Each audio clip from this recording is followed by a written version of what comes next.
Video gaming has never been big in India, a hobby that one is supposed to outgrow once reaching adulthood. However, a big chunk of games that are being played here are being played on PC, and consoles are treated as a luxury item. So, what is the reason for this sorry state of console gaming in India? Let's take a look. My first video game console was called the Terminator. It was a bootleg NES which played bootleg NES games. Everyone I knew had one of those Nintendo knockoffs. From metros to small townships, everyone was familiar with Nintendo classics like Mario and Contra. But after a while, games stopped coming for the system, and that's how the great Indian console era ended. So what happened? The SNES happened.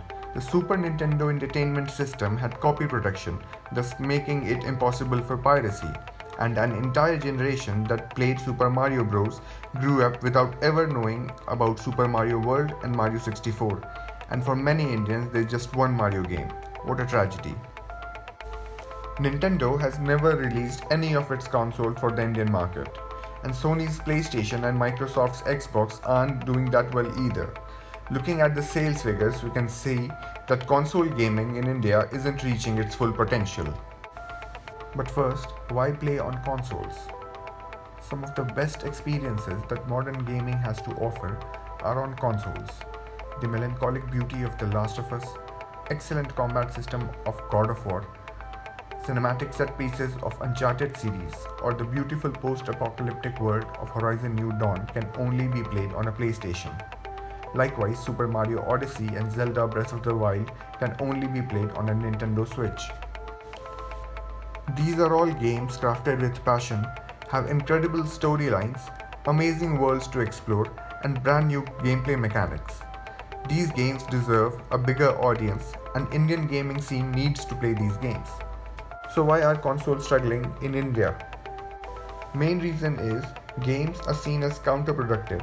There's huge parental pressure in India to do well in studies. In our country, playing games indoors or outdoors has always been considered a waste of time.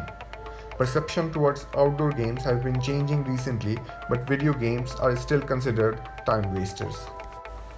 A desktop or a laptop is seen more as a multi-purpose device and as an aid in studies. Laptops are especially popular with the biggest Indian gaming demographic, the college crowd. Counter-Strike, Age of Empires and FIFA are among the most played multiplayer games in India. The price difference between India and Western countries is huge. If you look at the UK-US price of a PS4 Pro, we can see the drastic price difference.